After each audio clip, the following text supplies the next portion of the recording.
But anyway, long black isn't it, Tam? No.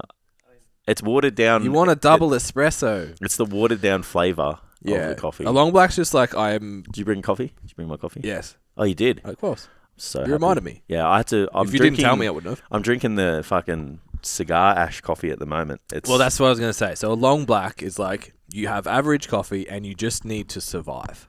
You're drinking it. It's like I just need to somehow be energy. A person. Yeah, you're drinking it for the dopamine hit. Yeah. Whereas if you have good coffee, which I know you have because I buy it for you, you should be able to. Is that bullshit coffee, is it? I'm pretty sure it's good coffee. You just can't taste it because it's because you're not making it the way it should. Yeah. I made Steph a latte at home. And because we have like single origin coffee, I was like, well, this is fucking hit and miss. Yeah. Like, this could go either way. Yeah. And then, she was like, just sat on it for like, I went off and did shit on the computer and came back and she still had it. That's no good. There. And I was like, no good. It's shit, isn't it? And she's like, oh, well, you taste it. And I was like, yeah, it's shit. Yeah. Yeah. Yeah, it's a very... You almost need a latte blend in your house. Yeah. I have bullshit coffee for like when the in-laws come over. Cigarette coffee. Yeah, well, if you're fucking drinking like international roast or some shit, like I ain't giving you my, like good beans. I'm going to admit to something. I need someone else to justify that it's okay, all right? All right, strap it in. So I think personally that coffee tastes better in the morning if you haven't brushed your teeth. Yeah, right. So I don't brush my teeth until I've had my coffee. Oh, well, I feel like most things... Is that just because, like, you have the taste of toothpaste in your mouth? Yeah. Yeah, 100%. Everything tastes... But you like choc mint stuff, so that's weird. Or you like mint-flavoured stuff. Not mint coffee. Fuck that. Yeah, but you like mint-flavoured things. Mint ice cream is not the same as mint coffee. It all tastes like you've just brushed your teeth. You know what I mean? I understand what you're saying. Like the protein bar, Tam. No, but it still tastes like the choc mint protein bars are right. Choc mint has like a real quick expiry date for me. It's like, it's nice for like... Yeah, it's not a Moorish food. Yeah, I remember I bought a protein powder and it was like the choc mint. Oh, no. Was like real good. Yeah. And same as strawberry. Strawberry's like it's good twice. No, that's why I'm a vanilla person. Yeah. As in vanilla flavour. Fucking Coles in Gisborne need to restock their Energize Up and Go chocolate because I'm sick of the iced coffee one. What's the supply like up there? Is it... Well, look, there was none last week. Is there a Gisborne? Do you know? Is there a Gisborne price on groceries and stuff, or is it the same as? Nah, it's the same. Yeah. I figured. Yeah, we're not that far out. Oh well, you know, it's only 55 minutes to the city, bro. Only. It's closer than Frankston. Yeah. Okay. Yeah. Well, it's cool. So here's my country story for the week, right? All right. Yeah, this has got to be a staple on the podcast. Yeah, fuck, that could be a thing. What country shit did you do this week? Yeah. So, there was some wood left over. So we have a Canara in our main room. So we have no TV in the kitchen living area. Mm-hmm. Obviously we have a TV room. Someone was like, "Where's your TV?" I'm like, "In the fucking TV room." No, this is what we do now. We just stare at the fire. But I only have one couch, and the couch is in the Canara room and goes in there maybe once on the weekend. We're just not watching TV anymore. Just sick. Yeah. Just reading heaps. Yeah. Because I'm a nerd. Anyway, so we had some wood left over. We're like, I don't know how into the wood thing we'll get. Did it. We're like, okay, this is sick. So we ordered some. So we ordered 2 ton, which apparently is still going to be like touch and go for the whole winter. So Monday morning at 7 a.m., a tip truck rocked up at my house. Yeah, it's wild. And dropped 2 ton of red gum on my front lawn. And you haven't been to my new place yet, but the driveway is steeper than here. Yeah. Wow. So load the wheelbarrow. And it's like, the worst thing was you could see where it needed to go. Yeah. But it's like the truck was never going to get up there. Oh, no. So it's like, that only has to move 15 meters. Yeah. But I have to it took us 90 minutes nonstop. I saw the story and I was like, looking at the time, I'm like, oh. Yeah, consistent farmer's walks for 90 minutes, basically. I'm surprised you have a wheelbarrow. I went and bought one that day. Well, there we go. Yeah. And then Amy went to her grandparents yesterday. And now we have 2 different types of rakes because that's important. Right. We have a shovel. Yeah. We don't have a log splitter because it was loose and he was worried that we'd hurt ourselves. Yeah. But we have an axe. So very fucking moving up in the world, mate. I don't have a mower yet though. We're going to buy a mower. That's this week's pay. Yep. Grown up shit. Yeah, buy an electric one though. Yeah. Electric's it. Yeah. Just turn it on and it works. But yeah, both of us. So Amy was like loading up a washing basket and carrying that up, and I was pushing the wheelbarrow. And both of us, like, by that day, already had glute DOMs. It's like, fuck. Don't need to work out today, Tam. And then we will come back to that. And then I kind of did the math and realized I was like 12 days out from this 5K run. Oh, yeah. And when I read it, it was like 60 meters of elevation over 5 kilometers. Yeah. Like, okay. Get it. Now I read for a run. Must have been Sunday. Yeah. And it was because you made me feel bad. How dare you? Be motivated on Sunday. Yeah, fuck this and guy. I'm in bed like, oh. Hung and shit. How dare you? It was raining too. I still went. Yeah. I was very impressed. So I went for a run and there was a slight hill. And I got home and I was like, that hurt. Because I basically ran downhill and flat for the first 2Ks. And then the last half to, I think it was like 800 meters were uphill. And I was like, that hurt quite a bit. I wonder if the Garmin tells me, oh yeah, it's good. It tells me the elevation. Yeah. And it was 20 meters. Oof. And I was like, oh, okay. Are you doing the same? So, did you run 5K just before? Yeah. So I ran 5K last year, November. Yeah. And then the event next Sunday week is another 5K. And what'd you run on the weekend? Just like 3. Oh, okay. Yeah, it's my first run in fucking ages. Jesus. Yeah, so halfway through the 3K, I ran an elevation of 20 minutes, 20 meters. 60% of the distance you're going to run, and you only got a third of the way in elevation. Yeah. So then yesterday, I was like, so there's the main road near our place is real steep. And I was like, okay, I'll run that, and that'll be good training. And I worked out that basically 2 laps, 5Ks. I'm like, I'll do 1 lap every second day leading up, and then whatever level of hurt, because I don't want to end up with like fucked calves and shin splints and shit, make it worse for myself. Of course. I don't want to overtrain, you know? Oh, yeah. Under recover. What was Durham's thing? You wouldn't go in and do 1,000 reps of shit bench press. It's true. So I'm trying not to do that. Yeah. So I did 2.6 or something yesterday. So it was like perfect half distance. Yeah. And it's 30 meters of elevation. Wowee. Tough. 30 meters is actually a really long way up. Oh, yeah. Yeah, fucking nice. Yeah. Which I had not appreciated. Push my golf cart up like 5 elevation. So I did all this like technique technique work and shit over the summer. Kind of dropped off because I was like, no, I'm like, the way I Completed move, it, mate. The way I move now, I can it. run 5Ks with the level of fitness that I keep even just going to the gym. It's fine. Like, I'll finish it. And then, I introduced this hill and I was like, good fucking Lord, this is going to change some things. Tough. How confident are you of like complete? I feel like completing, this might be a naive thing to say for someone who hasn't ran that distance in a very long time, but I feel like completing it is not that big of a task for someone like yourself. Completing it without stopping is goal 1. Yeah, and then do you have a time? Originally, I wanted to do it in 30 minutes. Yeah. But now I've ran the hill and seen my pace up the hill. That'll be really fucking impressive. Yeah, it's good pace, man. It depends like what the hill is. Yeah. Like if it's one hill, if you just and you just got to deal with it, and then it's good on the and you other just side. grit your teeth for fucking. If there's whatever. some downhill parts too, like that could help. Like, so yesterday, I sort of ran. I'm not very good at distances, but say it's like half a K from my house to this road. Yeah. And then the road straight up. Yeah. So walked the first part, got into a run, was nice and warm, ready to go by the time I got to the hill. Ran up the hill at like 7-minute K pace. So 7.5's 35 minutes. And then once I got to the top, I ran home at like 5:15 pace. Yeah, so you could make it back up. So there's a chance that I'll sneak under the 30. Yeah. So I'll keep an eye on it throughout the run. And if it's one big hill, I think I'm more likely to do it. Yeah. Yeah, rather than just like a steep, progressive kind of run. Like fuck another one. Or like multiple smaller ones. Like fuck another one. Yeah. Another one. As long as you don't blow up going up the hill, it should be okay. Yeah. But, it'll be really interesting. So and then got 2 weeks. We've got 2 weeks. Yeah. And then the interesting part is going to be obviously playing golf the next day.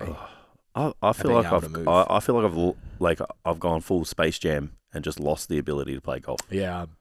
That's why I was kind of keen to play today because I'm like, Yeah, I've been going to the driving time, range. I need to do better. Not that really helps much, but Yeah.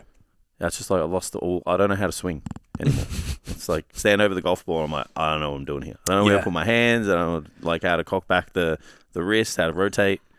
I'm just like. Do you think it's pressure that there's a thing coming? 100% it is because every other time like we fine. have just been playing for fun. Yeah. So it's just like a little bit more relaxed. I've attributed mine to a steep increase in training. Yeah. Because I'm training 2 more times a week and it's fucking hard. Oh, yeah. It makes a massive difference. Yeah. I've been training 5 days a week too. So it's like probably not the best thing to do. But I'm still shit. Like I'm not. Be clear here. I was like, he can't play golf because he trains too much. It's a casual sport. Yeah, you say that, but I think it does have a huge input. Oh, well, don't get me wrong. Like the cutoff day for workouts on that week is Wednesday. Yeah. So it's leg day on Monday. Yeah. And then that's it. Chest and back. I'll be the same. And then Thursday, Friday, driving range. Fucking. This weekend's going to be chaos. So we got a workshop, which will be fun. Is that Saturday? Yeah. Learn how to make better content for y'all. Yep. In my flash new studio. Yeah. If you haven't seen yet, it's sick. I hope my monitors come soon. They've been dispatched. The computers and stuff. Should be here. Mm. Yeah, I still haven't put my. And I haven't completed my office yet. My country internet is all good. Oh yeah. Yeah. Have you got yourself Aaron Williams sticker yet? Not yet. Yeah. But it's coming. I don't know if I'll go Aaron Williams. We'll see. What's the other one? So I went called? into this. What's the other one called? Kubra. Yeah. Maybe I'll skip the Aaron Williams and go straight to a Dryzerbone. A Kubra sounds way cooler as a brand. Yeah. A Kubra. Yeah. Because it's got bra in it. Yeah. I like it. Gets a tick of approval. Yeah, so there's this shop in Gisborne that's like, think everything country that you've ever pictured. It smells fucking awesome. Yeah. It smells like burly men. Leather. Just like leather and oil and wood. And they have like sheep, like proper sheepskins and like cowhide rugs and shit like that. I can picture it already. It's fucking It's mad. the shop you go to when you go away for the weekend. Yeah. It's that place. Yeah, and you'll never buy anything from there because you can't bring it back home because you'll stand out. But it's like really good quality. I can because I live there. It's really good quality. Yeah, I really want the cowhide rug. It's sick. Yeah. But it's fucking so expensive. Yeah, of course it is. Comparatively, it's probably not, compared to if you buy like a... Yeah, like this was expensive. Yeah. And this I isn't get you. a cow. But yeah, there's like every jacket in there is just like, it's like they don't even make allowances. It's just everything is $2.99. Yeah. Every jacket, every fucking like... It's the easiest way to count. Yeah. Flannels with sheepskin lining and shit like that. It's like, no, everything's just $2.99. Doesn't matter. No matter what you get. Unless you buy a Dryzerbone, then it's like $7.99. Yeah, so you'd have to buy two things. Because you'd have to buy something that you know is more expensive. Because surely they're losing money on some stuff. So you can't just make everything $2.99. Yeah, I don't know. Either that or just everything that I liked up. in the shop was $300. Yeah. That's probably it. Expensive country taste. Yeah. Yeah, it's funny. We got a Thermomix a year ago now. Yeah, I think so, yeah. And when I got it, I was like, I'm going to start making bread. And I was so excited about it. I made heaps of it, to be honest. And then obviously I posted yesterday that I made bread. Because everyone was just like, fucking look at this guy. Moves to the country. Making bread. Moving wood, making bread. Yeah, I've been making bread for ages, but also just that story is better. More. So let's go with that because it's funnier. It fits the bill better than like, this guy's that poor, he has to make his own bread in the suburbs. Yeah. I have other good news. Okay. Oh, I'm sitting up for this. Made 3 friends at the gym. So proud. Yeah. So all this shit that y'all give me. I'm so proud. I've spoken to 3 people. So you spoke to 3 people or you've made friends? I have one of them on social media now. Do they know your name? Yeah, because I feel like when you gym friends that have to know your name. Shout out to Ryan and Angus that I met yesterday. The boys. That's it. So how fucked is this, right? Going to the gym in fucking Gisborne. Yeah. Which, granted, it's not the middle of the nowhere, but it's the middle of fucking nowhere. Tiny gym, upstairs, like not a meathead place. Like, so we'll come back to that story. So for those who don't know, sneak news, Powerhouse Sunbury just got bought out by Club Lime. Yeah. Which is big news. Yeah, interesting. That's like How far is that from you? 15, 20? Oh, it's not too bad. Yeah, far enough that I'd rather go to Body Blitz. Oh yeah, that's the furthest distance to go to. It's like where it's for you right now. The gym you go to, you used to drive to way to work. Except the gym I go to is good. Yeah, it's just not the right. Not even right. It's not the environment that you would probably want to train in. Your gym or my gym? Where I go. Oh, okay, yeah. So who goes there? The music, that kind of stuff. Probably it's not. You wouldn't expect us to train there. Yeah, but the equipment's really good. It's very convenient. It's very clean. All that shit. Equipment's a big deal. So you go to a gym that doesn't. Let's say that the gym you go to now actually had good equipment. But let's not be silly now. But you would prefer probably to go to Derrimut because it has better vibe, better equipment, more shit, that kind of stuff. Sunbury's like that far. Yeah, it's like, fuck it. If I was doing a prep or if I was still powerlifting or something, much. I would. Yeah, it's that little bit. But too it's like, far. dude, it's 4 minutes drive. Yeah, it's like that's day changing. Yeah, 100. Yeah. Is it 24? Yeah. Oh, that's also good. Yeah. So yeah, that's interesting. So that's like the meathead gym of that entire area. So you got like Diggers Rest. Sunbury's pretty big. Few other little towns around there. So that's an interesting move from them because there's not a lot of them in the city, I don't think. Club Limes you're talking about? Yeah. I don't think there's heaps many. in Canberra, Sydney. I haven't seen many in Victoria, but maybe that. It's not where we So it's an interesting move for them. Congregate. Interesting move for them. We'll see kind of what. Obviously, what it makes sense. So going to the gym yesterday, going to the warm-up area, doing my seated alternating Z presses for my shoulders because I'm a good boy because I'm old and I have to warm up. Before I do my Smith machine shoulder press. Good Smith machine at Body Blitz. Yeah. Yeah, I like it. Yeah, good Smith machine goes a long way. Yeah, it's a bit like when you unrack it, gives a bit of a wobble. Like it's been there for a while, but the lines and everything are quite nice. Yeah. So doing my warm-up, look up, I'm like, fuck, a T-shirt looks real familiar. Anyway, keep going. Look back again. Mata Athletica T-shirt. Oh, yeah. At Body Blitz Gisborne. Wow. I'm like, what the fuck? I jumped on and messaged Benny straight away. I'm like, dude, there's one of your shirts in this gym. What the fuck? Yeah. He's like, who is it? I'm like, you tell me. Like, who do you have in fucking country Victoria? And I'm like, he won't make eye contact with me, so I don't know. Yeah. It's like, okay. So then I was like, fuck it. And he went to get a drink, and I was like, I'm a big boy. I can make friends in the gym. Good on you, Ben. Listen, heard Jason's voice on my shoulder. That's it. Go talk to people. Yeah. So I walked out. I was like, oh, hey, man, I'm really good friends with Ben. Like, what? How do you have the show? He's like, he's a client. Moved from Queensland. Yeah. And moved in the exact same day I moved there. Did we just become best friends? We did. We're friends on social media now. Yeah, nice. Yep. Elite. Stop doing that, dog. So that's my story for the week. Proud of you. Yeah, thanks. Proud of you, man. And then I stopped a young guy who was squatting delightfully in the gym. Yeah. His deadlifts were quite good too. Yeah. But his squats were ass to grass, great positions, great technique, solid RIR. Didn't break down in form. Nailed it. And he could, it's funny, I was on the cables and like the leg extension's kind of close.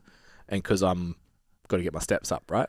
Yeah. So I'm walking around the gym everywhere. Yeah, I fucking do that all the time. So he put his shit down. He's like, oh, fuck, is this guy, because he's a bit younger. It's like, fuck, is this guy using this? I was sort of looking at him. Is he fucking scoping me, bro? Yeah. And I walked up to him and just like held the knuckles out. And he's like, oh, sorry, you using this? I'm like, no. And he fist bumped. I'm like, dude, your squats were fucking awesome.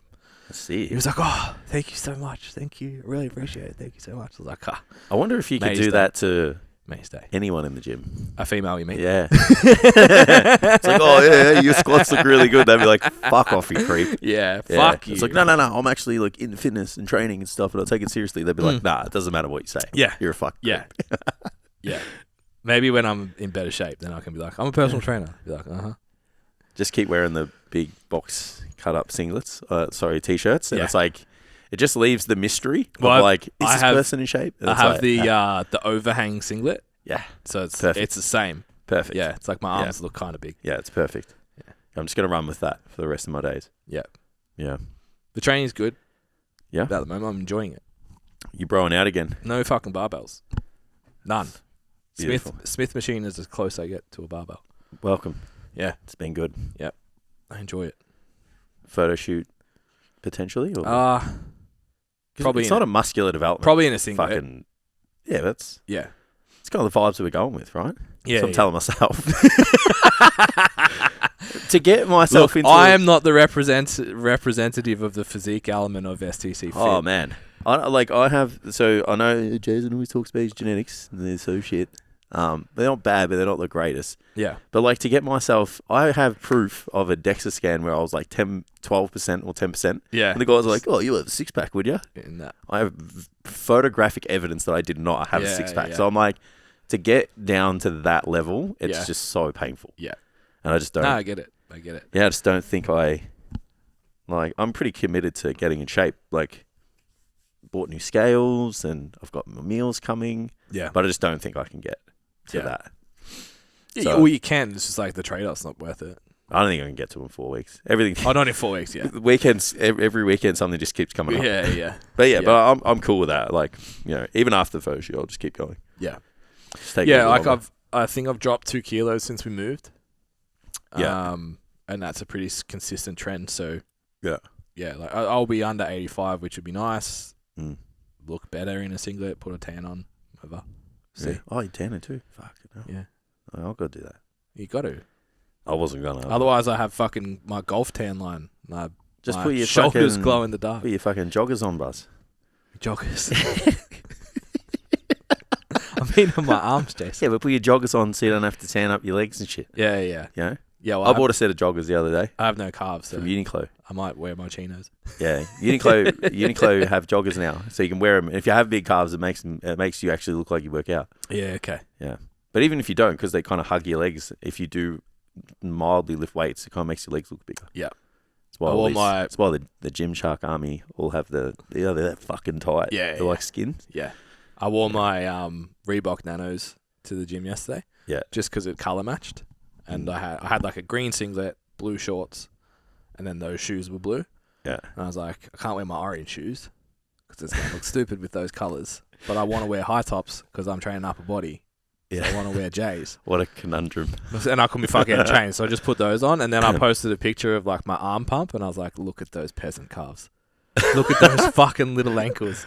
It's like, where's my Jordans to hide my ankles? I think I've fucked up. I think I've said enough self-deprecating stuff about my calves. Now people are giving me compliments for them. Yeah. Because Ben I heard was like, someone say that they were massive. Ben was like, said something about my calves, and I was like, wait, what? Mm. Yeah, and then I got someone else said something about my calves and shit. I was like, guys, you don't have to pump me up. I'm okay with it. Yeah, I'm training calves. Yeah. And running up hills, so maybe they'll grow. Doubt it. Maybe we'll just get fucking really fat. I tried that. I suppose you're going to be really fat and move. Yeah, because it's like...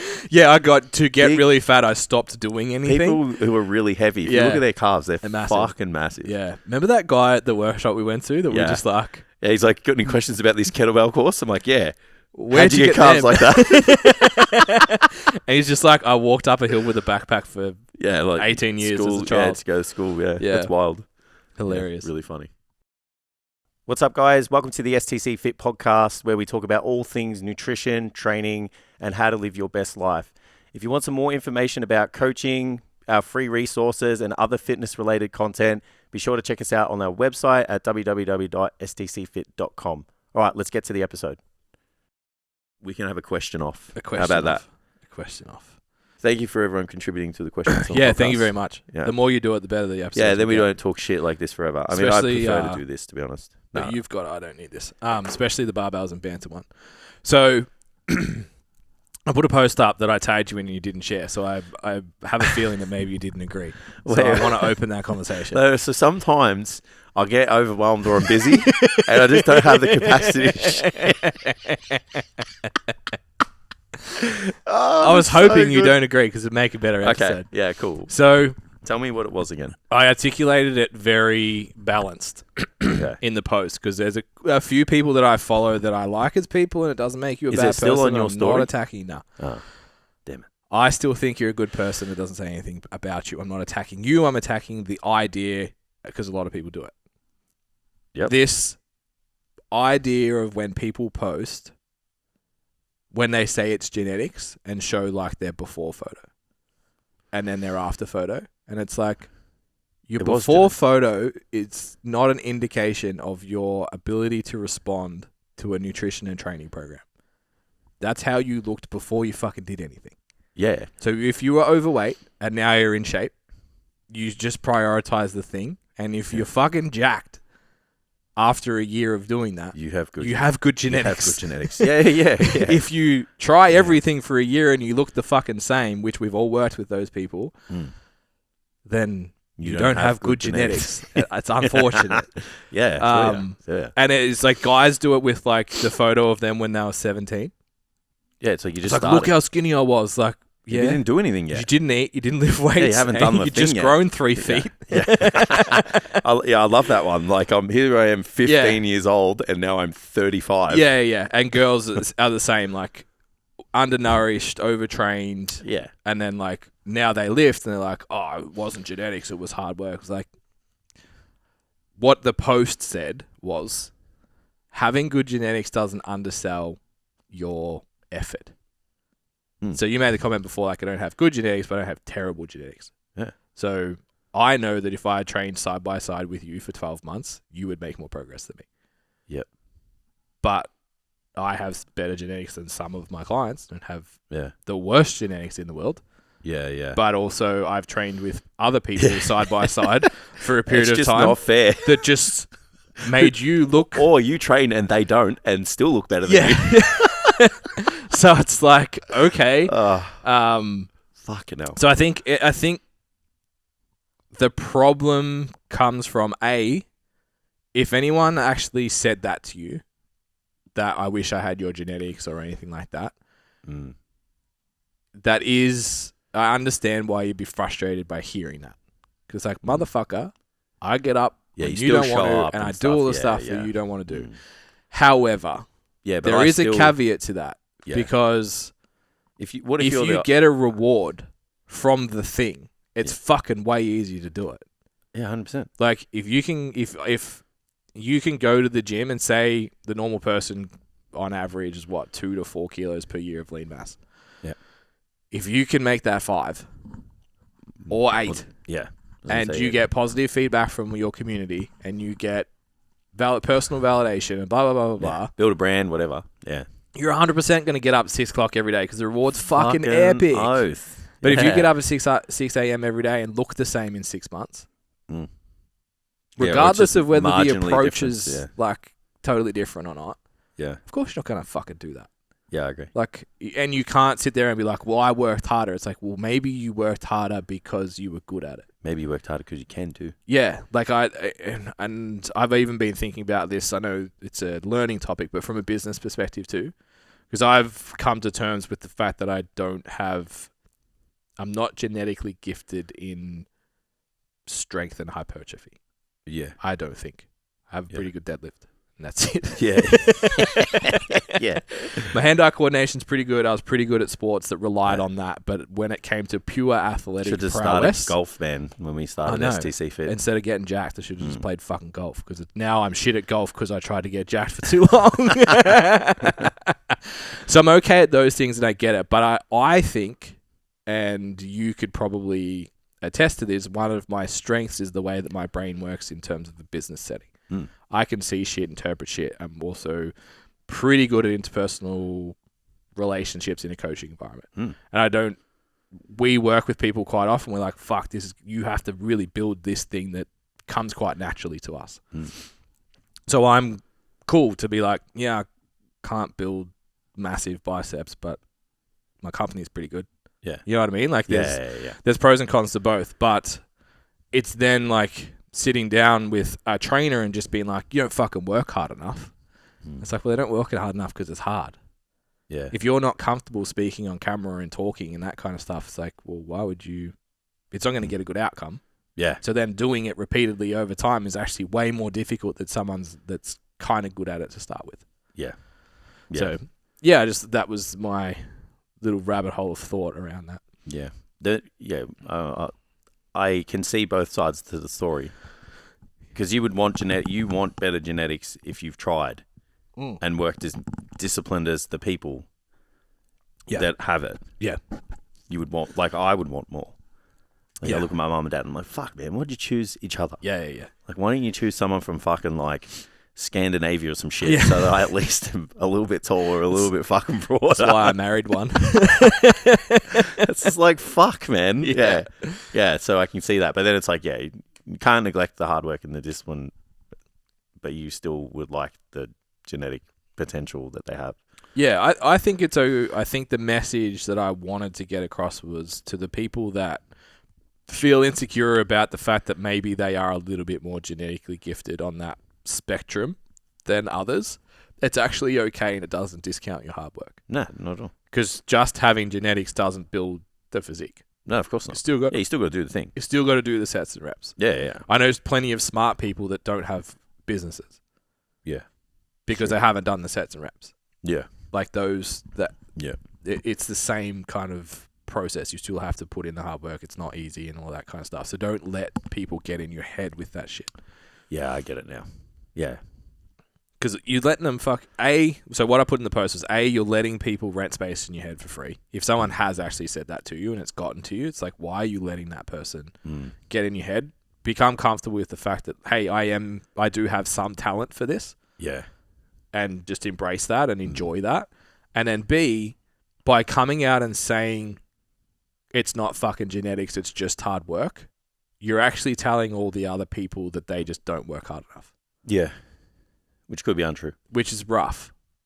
Well, it could be untrue. Yeah, because there probably are a lot of people that work as hard and have for periods of time and not gain the rewards, so they... Yeah. I feel like you're going to have an X on your back, even when you are gifted to a degree.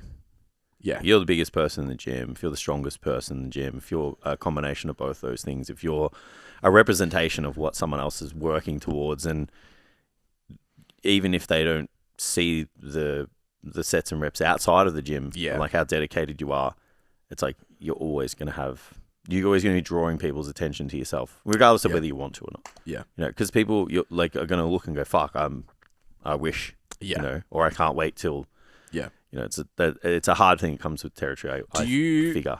Do you wish you knew earlier that I didn't have it? That no matter what you do, you're not going to look like Jay. I think Sorry, that's Jay Cutler, Mr. Olympia, for everyone under 25 who has no fucking idea who I just referenced. That's hilarious. Who's around now? Nick Walker. Yeah, Nick Walker.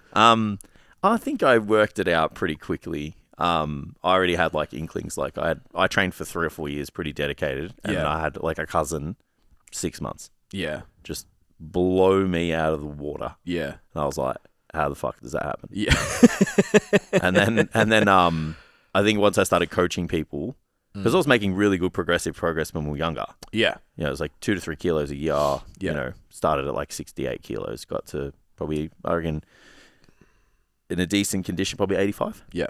So that's pretty good. Yeah. It's like 20 odd kilos nearly. Yeah. But yeah, it was like once you started coaching people and you just see their rate of progression, you're like, okay, you have it. Like, yeah. So then I was like, this is just now for me.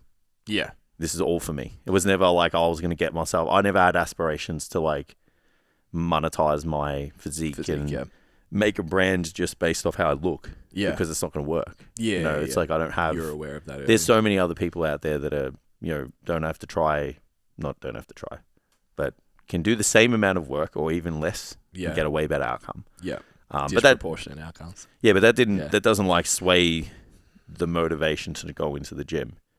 Yeah. You know, like I still know that I can improve my own situation. Yeah. Lead by example, be stronger, you know, build a physique that I'm happy with and comfortable to, you know, get around in whatever I want to wear and all that kind of stuff. So, have you had it much with clients that are like, I had Steve Cook was like my avatar for ages. Oh, they say they want physique and you... Yeah, so it was like that was, to me, he was similar, at least shape. He wasn't massive because I knew like I was never going to be the big round muscle bellies dude. Like, it's like, oh, Steve Cook's kind of like he was the board short era. It's like, maybe I could look like that. Yeah. If I just work hard enough, maybe I could get to that. Turns out he's like 6'1" and fucking 105 kilos or some shit peeled. But... Yeah, have you had people... Because it happens in powerlifting a lot. have you had people come to you that are like, I want to do X, Y, Z, or I should look like them because I'm doing the same work? Like, have you had to have the conversation where you look at someone and just go like, you're not a high responder to this? Yeah. So this should be for you, not for the placing. I haven't ever had that conversation with someone, but I always manage those expectations anyway. Yeah. Yeah, all the time. Yeah. Like, it's the same as like the whole contest prep stuff with anyone that walks in. Mm. Even Jess on the weekend did exceptionally well, like cleaned up, but we never spoke about that as an outcome. Yeah. It was always like, go in there and do it for yourself. It's all about the journey. It's all about improving from A to B. It's, seeing if you like it. And then we can maybe have a serious talk about in the future just walking in and, I guess like playing for keeps. Yeah. So yeah, like, because you can't control who's going to stand up next to you. Yeah. In when it comes to like building your physique and stuff and comparing to other people. Yeah. It's like, there's always someone bigger than you. There's always someone stronger than you. There's always someone probably bigger and leaner than you. In most cases, so you can't control who stands up there. Yeah. But if people are like, oh, do you think I could be a professional bodybuilder or something? It's like, you can figure that out pretty quickly. Yeah. And then you'll have those people that want to try, and it's like, yeah, you probably have the ability to try, so let's do that. Yeah. I think it's important it's such a hard line to walk, because it's like you said, it doesn't stop you from going to the gym. Yeah. It doesn't stop you from getting the most out of yourself that you could possibly get out of yourself. Even though other people are going to start later and progress faster and all those types of things. Yeah. So you don't want to discourage that. No, not at all. Because it's like, it should be a very personal, in my opinion, very personal thing that you are pursuing.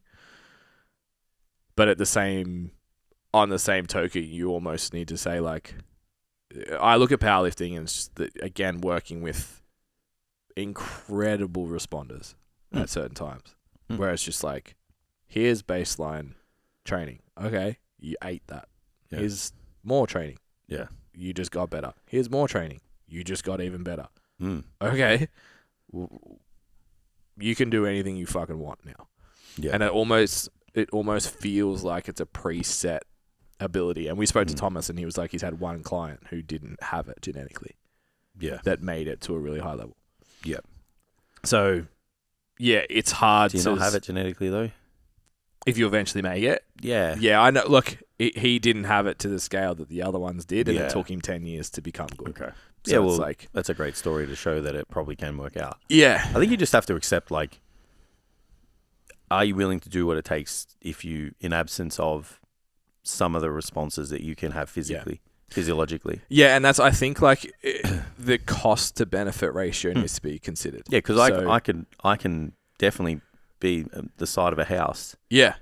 And I did try that venture. I'm telling you now, I got myself, all I did was eat, sleep and train while we were locked away in lockdown, because I had a really good setting to do so. Yeah. And I got to like 105, and I was just like, and I think I was still not super fat. And then I was just like, I don't want to live like this anymore. Yeah. It was like, I'm too heavy and can't sleep properly. Our clothes don't fit. I still like to go out every now and then. I had to wear fucking the biggest t-shirts known to man that hang down to my knees because I'm short. Yeah. It's just like all that stuff. The food every 3 hours, just force feeding yourself. I was like, fuck this. I can't do this for an extended period of time. So you can do it. Yeah. But you just have to accept that there's a cost benefit ratio here. Yeah. And that's, I look back at like I'm going to call it looking back at my powerlifting career, because I think we're done. Retired, guys. Hashtag washed up. That's our new t-shirt. If it hadn't have been for the lockdown, would have gone to nationals, which I don't know if you remember, the very first conversation I had about competing was at the cafe near Good Life Essendon. And I was like, I'm going to do it, and I'm going to get myself to become a national level powerlifter, and that's going to be A, good for me, 2, good for the brand, good for my career, etc. So I achieved that goal, and then I look back and go, cool, so the inputs that I probably put in over that time, potentially someone who has a better starting point, let's call it, better genetic potential, maybe that takes them to a pro raw or something like that. Yeah. Like, my work revolved around it, my life revolved around it, my social life revolved around it. Like, that was the core thing that I did for an extended period of time. Yeah. And I look back at it and I go, I'm okay with that. Yeah. Because I knew from the start that I wasn't going to be Will Crozier. Yeah. And I think for some people, it's important to understand that, hey, you might just trading all of that stuff doesn't guarantee international level performances. Yeah. Even if you behave like the way the international level people behave. Yeah. So it's an interesting chat. Mm. We should talk more about the weekend before we go into questions. What happened on the weekend? What's up, guys? So before we move on, just wanted to make sure you guys know about our free resources on the website. So go to www.stcfit.com/resources and take advantage of our free body transformation guide, our SBD guide, and our body transformation quiz. Your client competed and did really fucking good. Oh, yeah. Yeah, it's great. Yeah, so I think it's always the most important thing for me with someone who's competing for the first time, contest prep, not weightlifting, powerlifting, whatever you want to call it. Weightlifting. Lifting of the weights. But you're the same, is to enjoy the experience. Yeah. We don't want to take things too seriously. You want to make sure that the whole process of pre-contest 2 stage is enjoyable. Yeah. As possible, because like obviously you're hungry and you're tired and you got expectations and all that stuff. There can be moments where it's like, why the fuck am I doing this? But for the most part, it's like you want to reflect on the day and reflect on the 4 or 5 months leading up to it and go, that was a really, really positive experience. Yep. So that was the number one thing for me.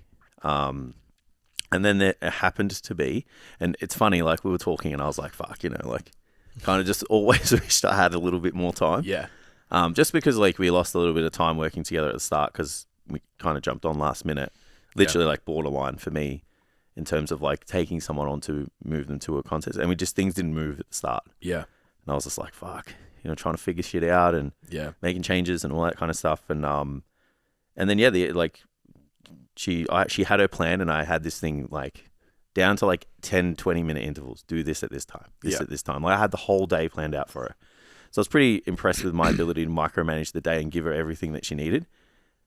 I just got no contact. So I was just like, I knew like it was like up at 3 a.m, hair done, this and that, but I was expecting like, like you do this, do that, eat this, drink whatever, like, and I didn't get anything. And I'm like, what the fuck? So then I'm like searching on like the Instagram page, the ICN and shit, like, is she there? And then I saw her on the stage and it was like front and center. And I was like, I can't get excited about that just yet. Yeah. And then, like 2 or 3 hours ago, she's like, oh, hey, sorry, I haven't had my phone. So I come first in this category, I come second in this one, I come second in this one, or I came first in this one, and now I've got this one and this one. And then I'm like, what the fuck?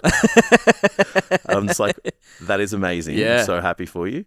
And then, like ended up like getting like 3rd in overall as well, which is crazy when you first show. Yeah. But like I said to her, I'm like, are you having fun? And she said, I'm having a blast. And I was like, my work is done here. Yeah. It's like the outcome is not, you don't know who's going to stand up next to you and you want your clients to do well. And obviously you want everyone to come home with a placing. Yeah. But you just want the overarching thing is the experience was good. Yeah. And then now it's like, all right, now we're going to improve and now we got to recover first. But then it's like, I want to improve. I want to be better, do better, whatever. And then, it's like the stakes change and I guess the stress increases for us because we've got to deliver, again. But yeah, it was fun. It was fun. It was a great experience. And I think anyone who's competing for the first time, like I feel like I did a great job of managing the unsexy things of contest prep. Yeah. Because when you compete for the first time, even not the first time, it's a lot of fucking bullshit. It's a lot of like snake oil and fucking hocus pocus shit. Yeah. And I'm like the most boring, systemized person on the planet. And I'm like, we just need to control your energy intake, control your energy expenditure, control your protein intake and your spacing throughout the day. Yep. And then we need to train hard. Yeah. And make sure that you can do that on a regular basis. So if you say that, I don't think the amount of times I was like, look, I know you hear this on the internet. That is bullshit. Yeah. Or managing peak week and I'm going through that. I'm sighing because I'm going through that with a powerlifter right now. Yeah. Which is my first exposure to bro culture in powerlifting.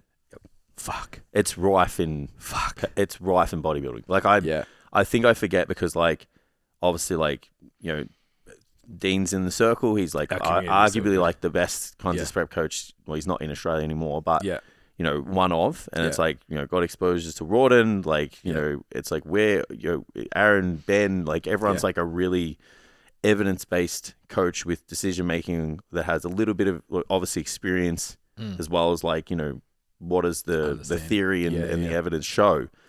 So then you hear people like the 40 sets of fucking workout and being able to tell someone what their peak week is like 6 weeks out. It's like, the fuck, man? How the fuck do you tell that? How do you know? 15 sets of Smith rack. Yeah, so glute bridges in a week.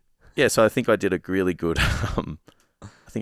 job of managing that. Yeah. It's just like you just follow the plan and execute. Yeah. And I'll make sure bringing the best out of you. Yeah. So yeah, it was great. It was a good outcome. I think I've been fortunate to a high percentage of people I've worked with in powerlifting previously. Bring the pillow for the powerlifting. Fucking this guy. But just on that, like, I hope she's okay with me talking about it. But Maddie's competing on Sunday. Coming from a really bro gym, there's been a lot of stuff that I've not been exposed to, usually working with people that work either in powerlifting gyms or predominantly like health clubs. Yeah. So it's like they're the rarity in the gym and everyone's amazed by them. Yeah. Whereas she's in a bit of a bro-y kind of bodybuilding gym. Yeah. And the difference is just wild. Like everyone's got an opinion about everything and it's always like, I think she's asked me if she needs deadlift shoes like 4 times. I'm like, you don't, because I'm the same. I'm the reductionist. Yeah, it's work to this. The lesser inputs, the higher the success. And like that actually, all the things that you're worried about right now will just make you more stressed, more worried, and increase the inputs for no reason, and you won't actually add to your total on the platform on the day at all. Yeah.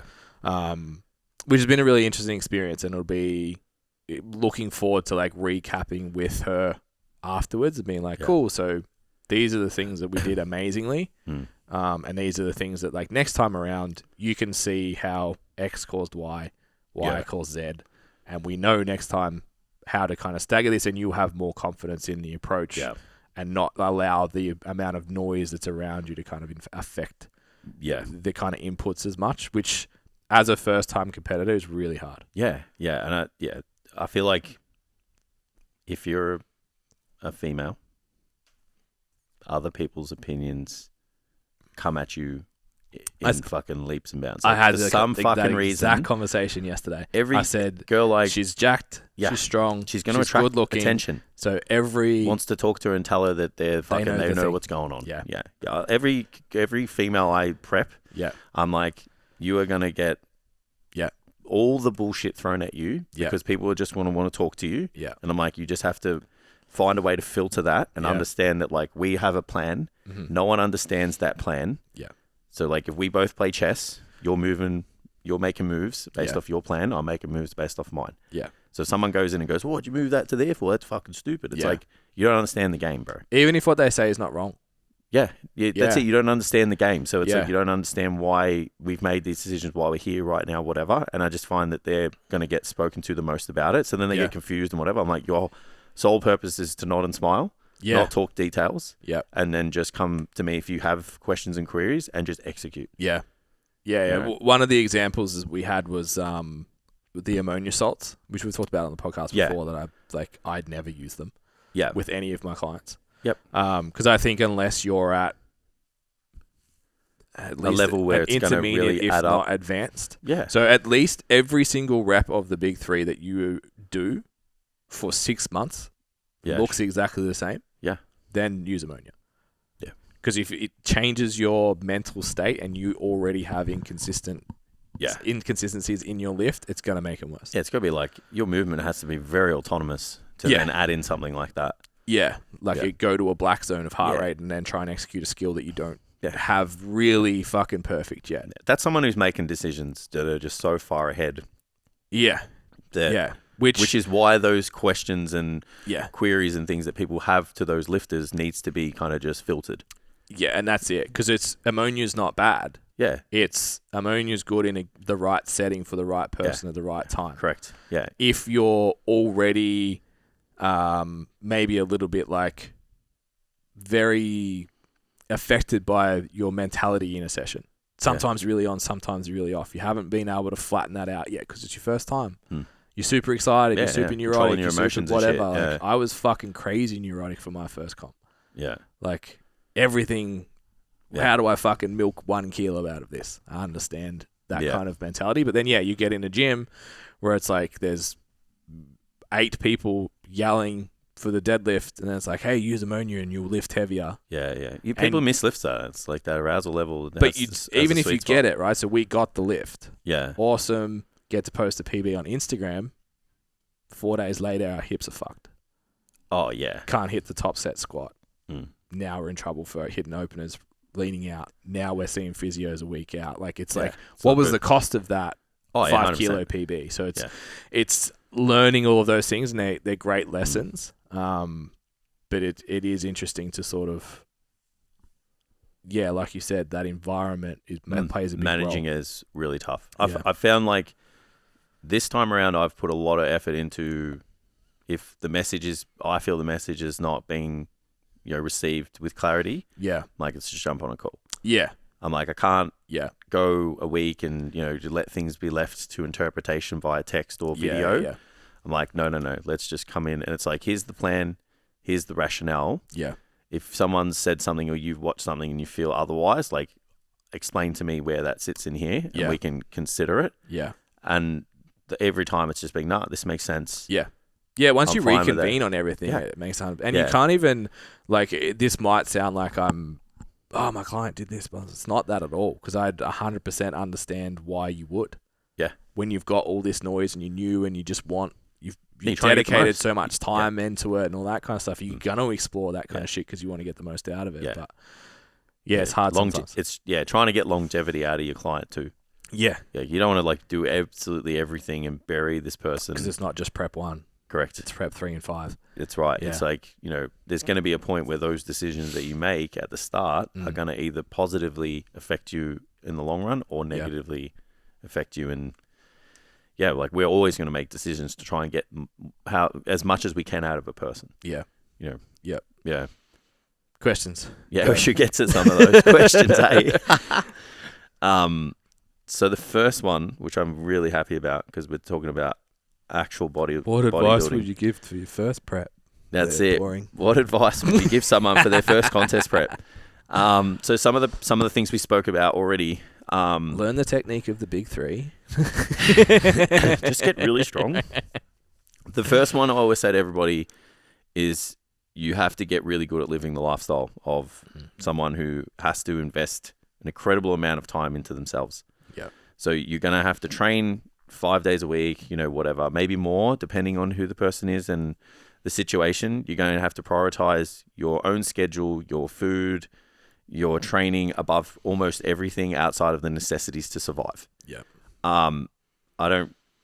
Anyone that says anything otherwise is mediocre or has got themselves into a position where they can, kind of dial things back. Like, you have to literally, like, make it the most important thing, outside of survival, necessities to survive. So, I think, like, just understanding that, getting the inner circle to understand that too. Yeah. Your partner, your family, your friends, like, everybody needs to understand that. They don't necessarily have to, like, know exactly what you're doing and why, but you're just going to have to be like, hey, for the next, 5 months, it's just like, I've got to dedicate myself to my training. I really can't be going out on the weekends getting fucked up and stuff. If I come, I've got to drink water and drive. Yeah. And I'll probably have to leave early. Yeah. If I do want to kind of come out and socialize and stuff. But it's like, if we can hang out, come over my place, we can just chill and stuff, like, that would be really good. But it's just like, at the moment, I can't kind of be behaving this way because I need to just dedicate everything to this one goal that takes so much. So I think that's a really important one to understand. And then it's just like you getting the best at living the lifestyle yourself. Yep. Protein spacing, making your own food, outsourcing it to someone you trust, making sure it's monotonous. It's like, contest prep is the art of repetition. And it's not just the art of repetition in the gym. It's like, get up, do my cardio at this time. I go to the gym at this time. I eat my food at this time. And it's just like getting yourself into a regular schedule like that, I think is an art that people need to adopt. Yeah. Yeah. So then the other one I would say is, like, trust your coach and only your coach. obviously working with this person because you trust them and their decision making. And there's going to be probably times when you're curious about some of those decisions that are being made, and you might have heard something from someone else or whatever. But it's like that is something that is a discussion for you two to have together, and you definitely have the right to ask those questions and queries. But at the end of the day, you have to follow that person's plan. Yeah. Because there's just so many pieces that I guess like the client and other people don't understand from a broader spectrum, that it's like, okay, we might be doing this now so that we can do this later. Yeah. You know, and it's like no one can see that because they don't understand that those cards are tucked away for us to play at that time. Yeah.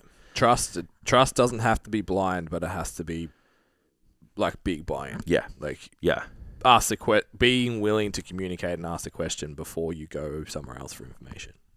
Yep, I agree. Yeah. So yeah, they would be the big ones. Yeah, I think ask lots of questions. If you're curious, don't leave anything. And like, just be honest. Yeah. You know, I think that that's it as well. It's like, yep. Didn't hit your training, you didn't hit your steps, you fucked up on your diet. It's like not telling your coach is actually a disservice to yourself. Correct. You know, yep. It's like, I don't know, it's not like going to the principal's office for me when I coach people. I don't know about you. Yeah. But it's like, you know, if you're acting up, there will become a time where we run out of time. Yeah. And it's like that conversation will have to happen. Yeah. But we're going to make decisions based off your ability to execute the plan. Yeah. So if you're not executing the plan, it's like you're either creating a really bad situation for your coach to try and make a decision for you without information present. Yeah.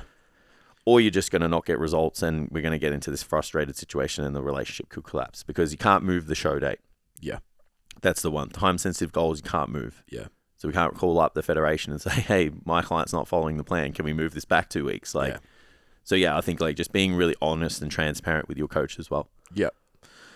Yeah, I think I'm going to take it on both sides.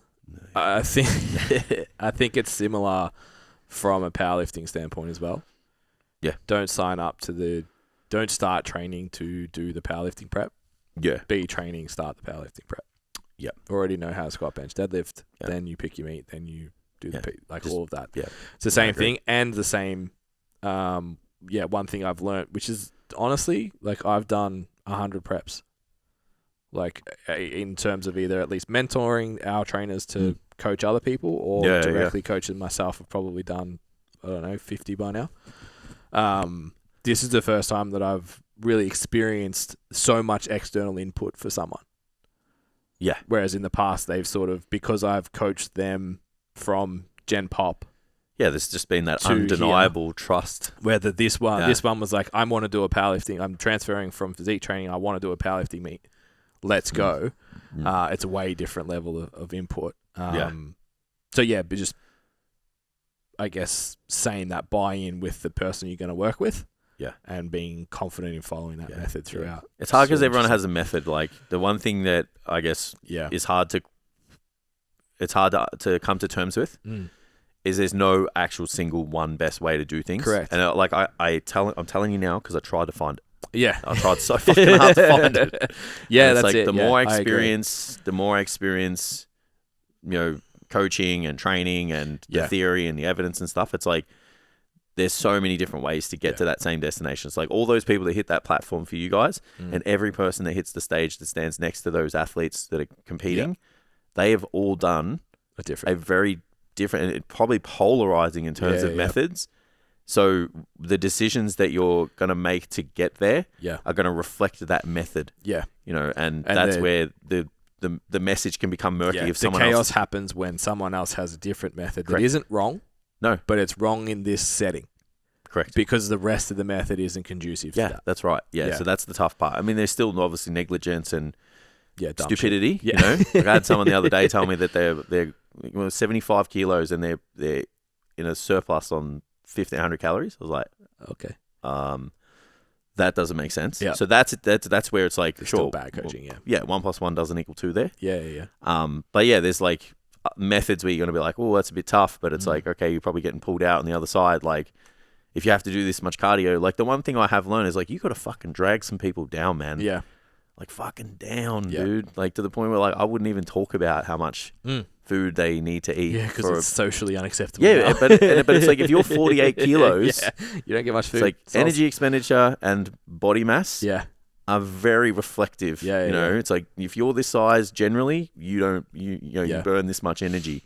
And if you're trying to get fucking peeled, it's unfortunate. It's like play those cards out in your head. So, yeah, then you go speak to someone, they're like, oh, you can't do that. It's like, well, you kind of need to. Yeah. And it's like, you just don't understand. And it's like, what are you doing afterwards? And, all of that stuff. So listen to your coach. Yeah. Unless your coach is a fuckwit, you know. What's the next one?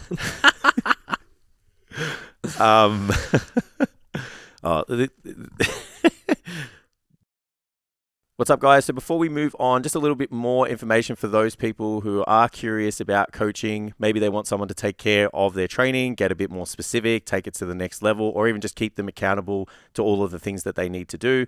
So again, you guys can go onto the website, get a little bit more information. It's got all the information on there on what's involved to take your training to the next level. You can hit the inquiry button, and then we'll get on a strategy call and see what we can do for you. Can you consider yourself a bodybuilder if you compete in ICN? So I love this conversation, right? So if you are you a bodybuilder if you don't compete? Well, if you do running, right? Yeah. Can you call yourself? When do you have to do enough running at what level? To call you a runner? If you ride motorbikes, right?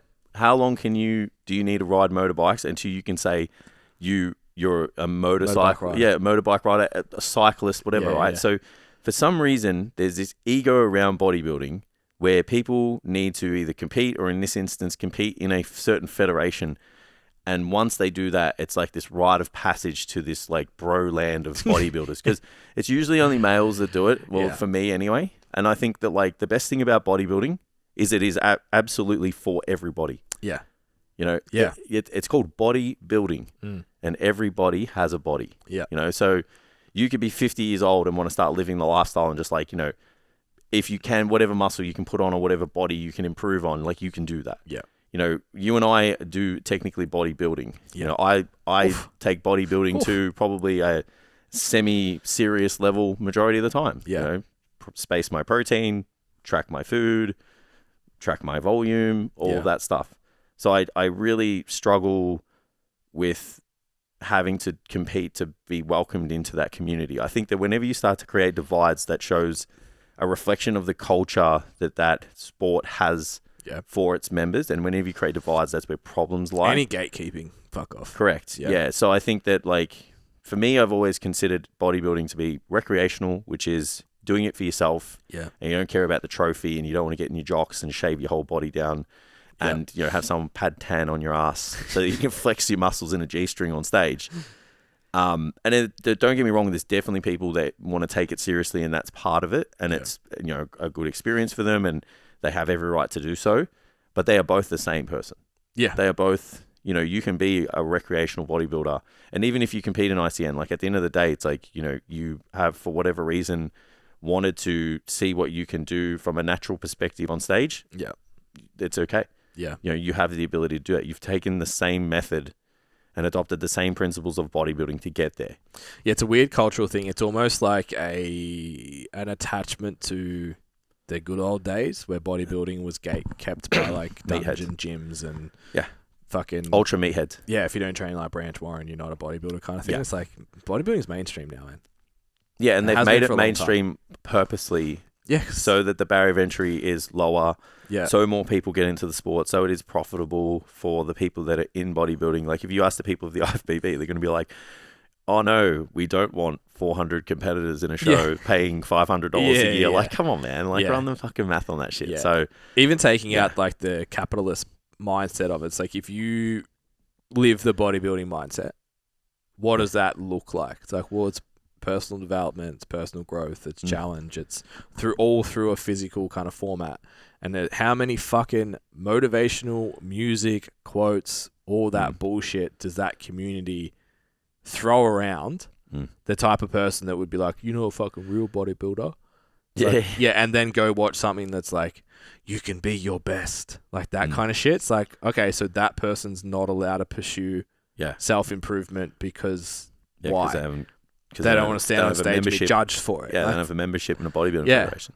I think bodybuilding's for everybody. It's the best part of it. It's always waiting for people. I personally think anyone can do it. if they wanted to, you know, because there are so many different ways to do it. People can't powerlift. Like, they physically are unable to do it. Yeah. You know, it's like every single person can bodybuild, and that is the best part of it. Yeah. So you're all welcome to my interpretation of bodybuilding. bodybuilding. Yeah, we'll classify. I'll have the sword. Yeah. And I'll class you all as bodybuilders. There you go. All right, everybody. This mediocre bodybuilder himself. I've set myself as the authority. That's it. Next one is, how much? This is an interesting one. It's not necessarily like probably for this podcast, but fuck it, we'll do it anyway. How much is starting to take the piss with online coaching rates? Yeah. That's an interesting question.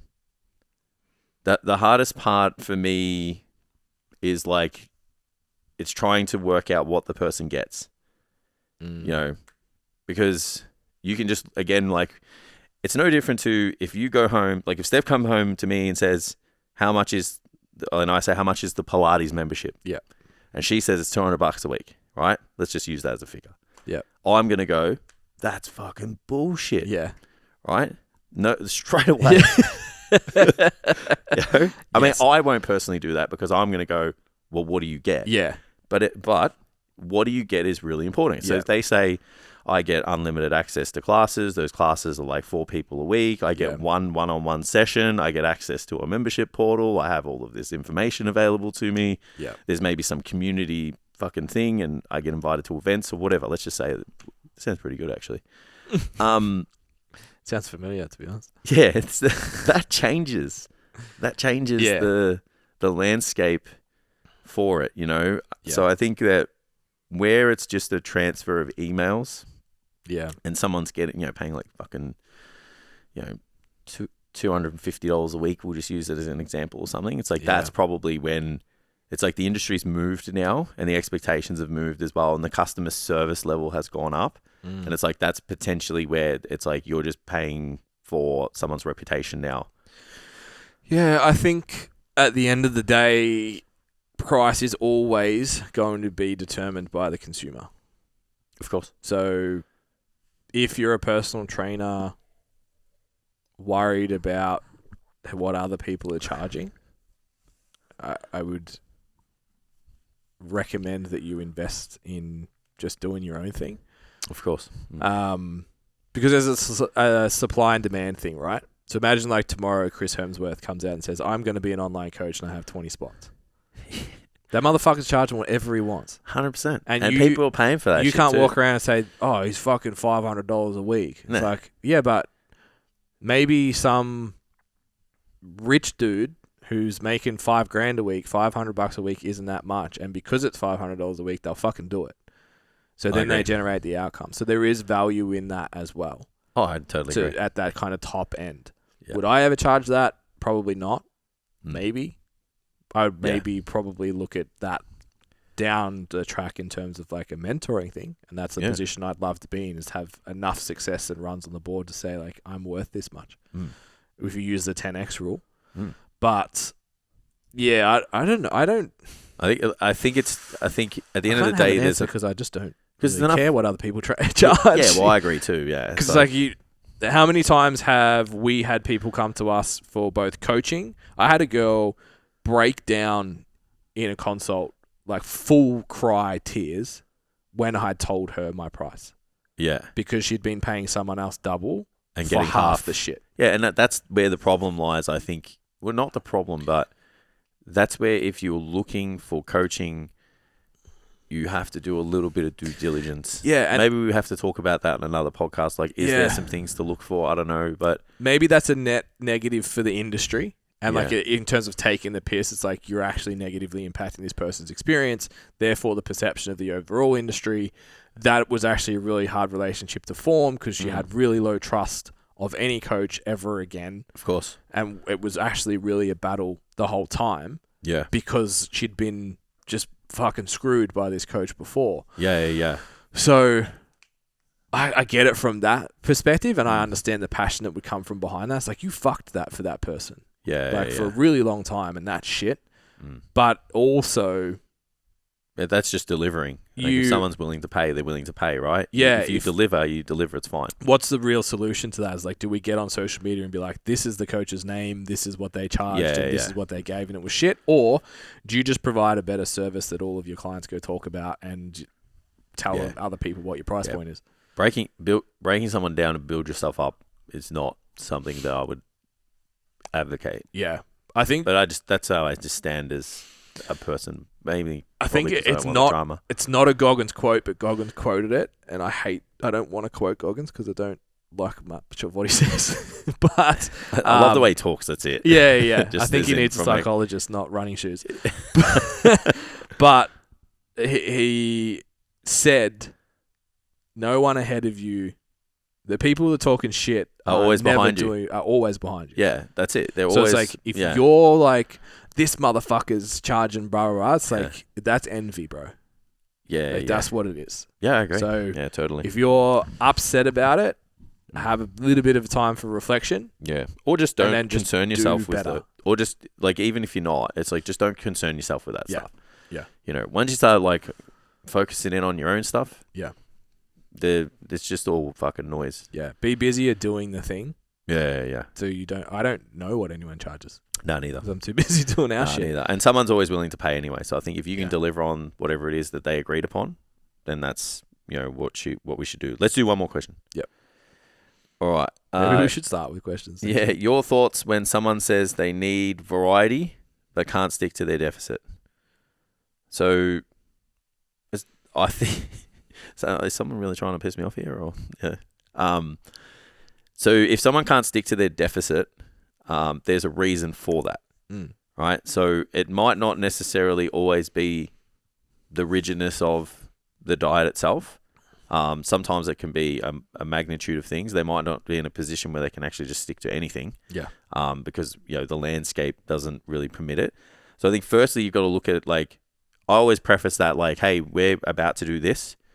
You have to consider what's involved with that. You've got to increase your output. You probably got to decrease your energy intake. You're going to be a little bit tired and hungry. Obviously, the outcomes are favorable because you're going to look better.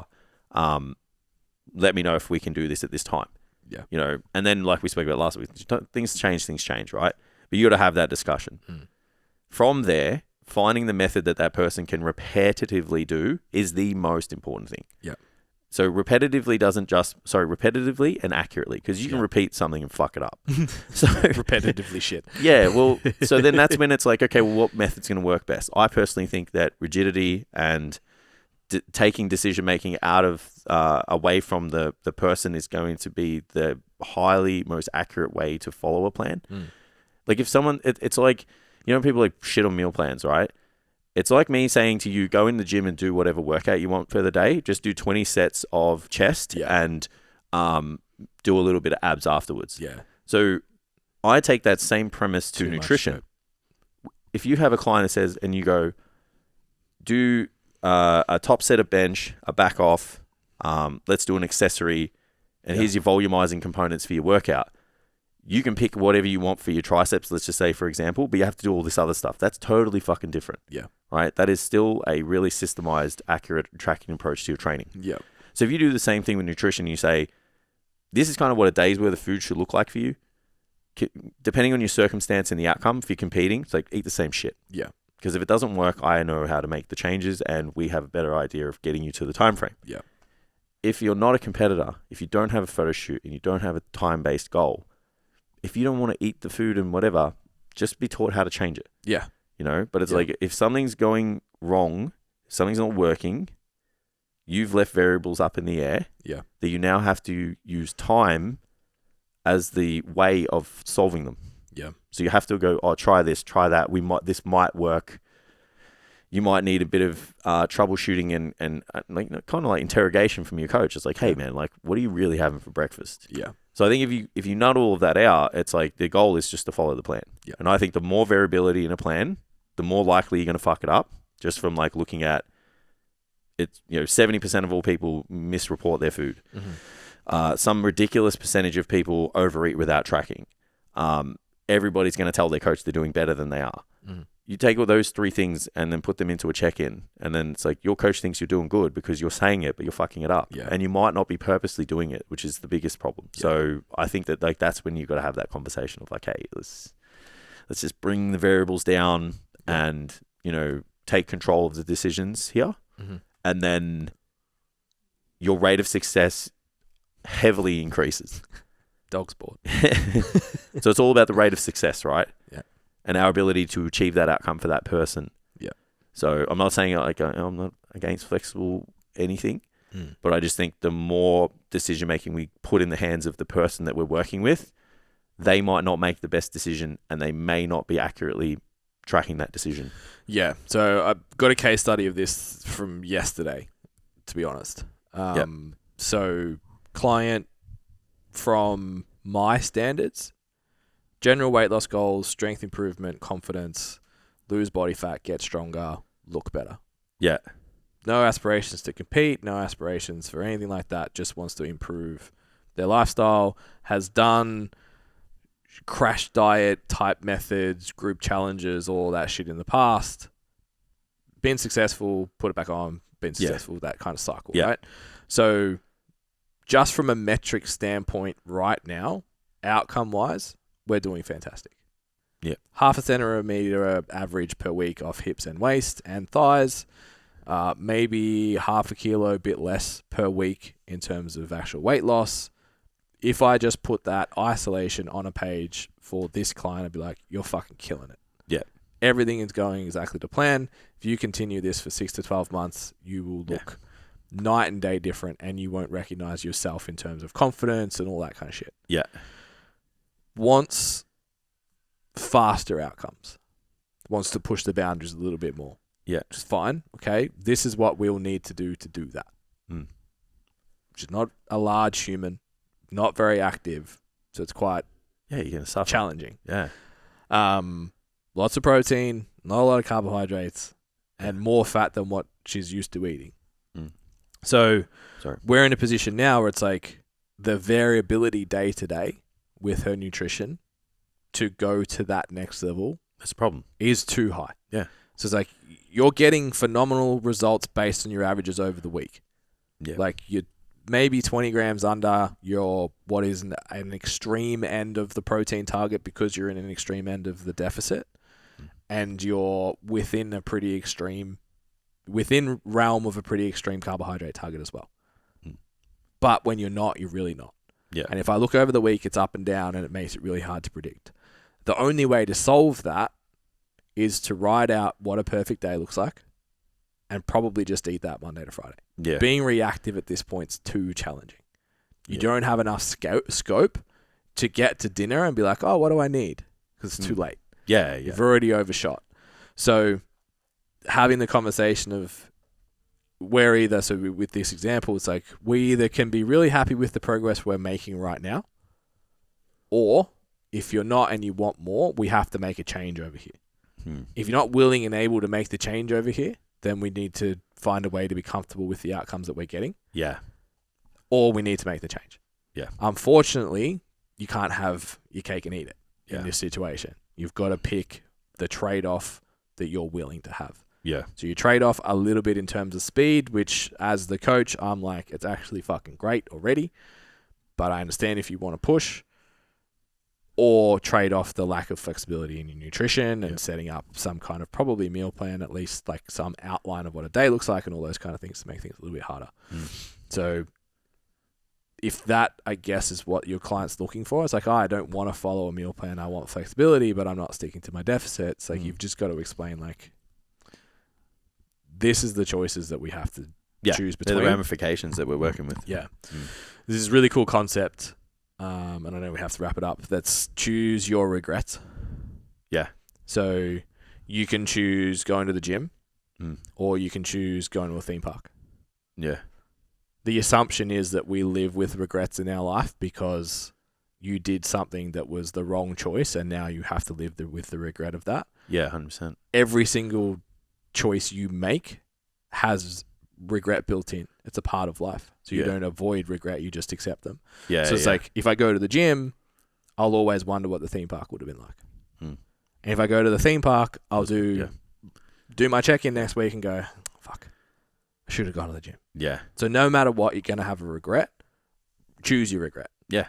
Do you regret being able to have flexibility on the weekend with your friends more than you regret and not having a good check-in versus having a really good check-in but not being able to have the social life? Which one would you rather regret? Yeah, I like it. And then pick that. That's good. That's a really good one. New t-shirt coming soon. Hashtag choose your regret. All right, we're going to wrap it up. Yep. We've got a workshop to go to. We do. All right, at STCfit, YouTube, Instagram, all the good stuff. Like, share, www.stcfit.com. Screenshot. This channel tag. in particular is, because we've revamped it, it's not getting the reach that it deserves. So it needs some love. Yeah. Share it around people. Yeah. All right. We'll see you next time. Ciao.